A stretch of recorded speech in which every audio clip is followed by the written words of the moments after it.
Where do you find these suits? This is tremendous, Hamzah. Do you know what I mean? My tailor over in Liverpool, just like to say a massive thank you to him.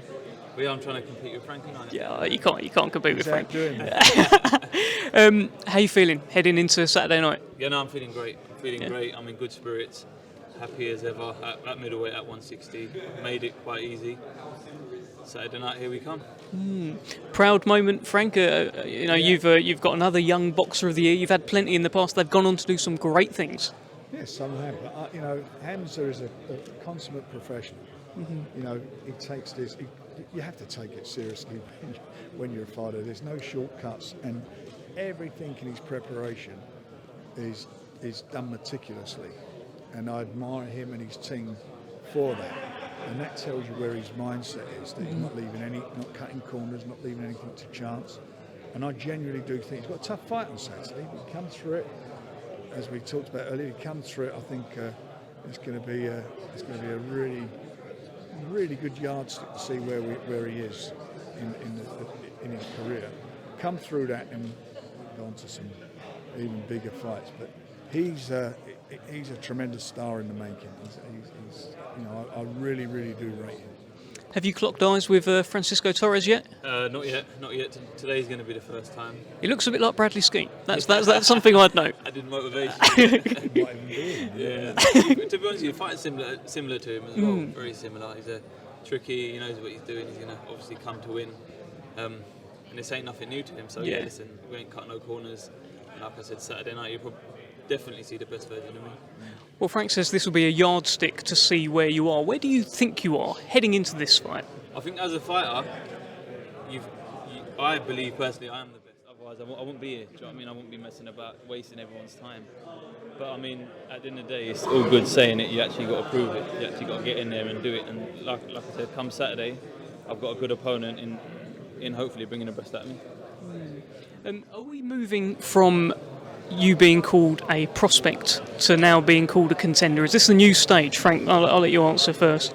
He's still got a way to go. I mean, there's a lot of look, good fighters get pressure on him, and he handles pressure.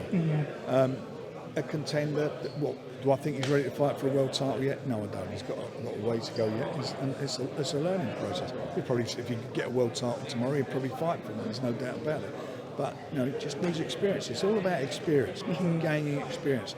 Every bit of experience you get, every fight you get, it's all in you. That all goes into the locker. That's really good to be able to fall back on, to know what you've done, where you are, and that's what he just needs to be busy, plenty of experience.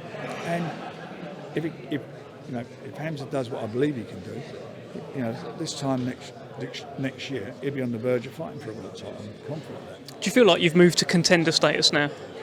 I mean, I feel personally like I'm on the brink. Obviously, I just won that award, which kind of, in my opinion anyway, seals that chapter now.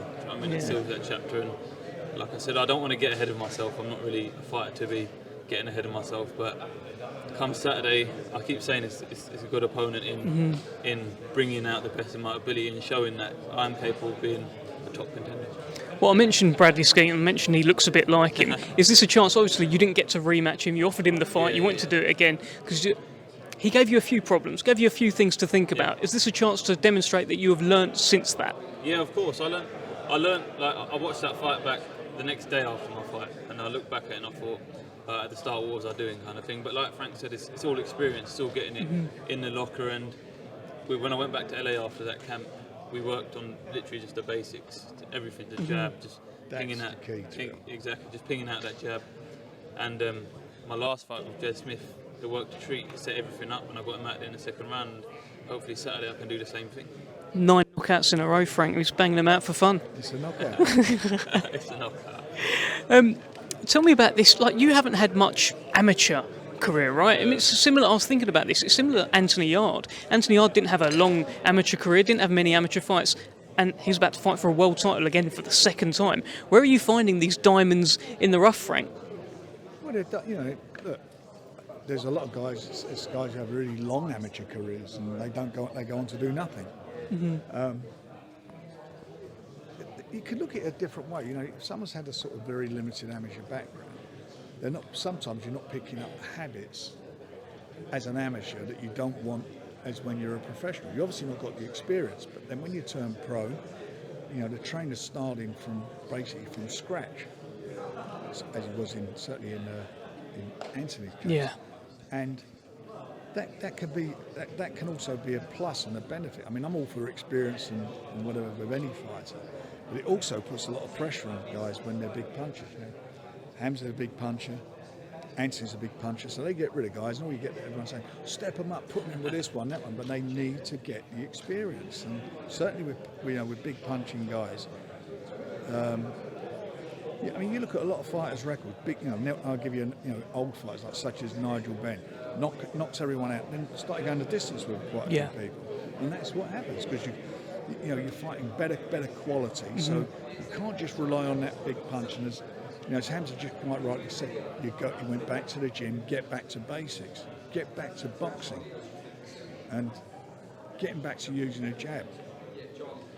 If you go looking for that big punch, very rarely does it happen because you're tensing up looking at the throw shot rather than being relaxed and going out and boxing behind your jab. You find you get into more of a rhythm, and then that comes, the big shots come.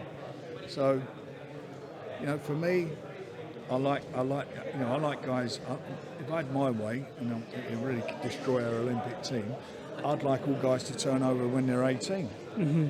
Well, look, you've had a lot of success with that. I've had a lot of success with that. I say, the fighters have had success. Naz, Ricky Hatton. You look at all those guys turned over very young. They didn't go to the Olympics at all. And then there've been obviously fighters who've gone to the Olympics who've done extremely well. Mm-hmm. But because you don't go to the Olympics, don't mean you're not going to be not a good pro. And most of the pros who I've been involved with didn't win Olympic medals. Who went on to do big things.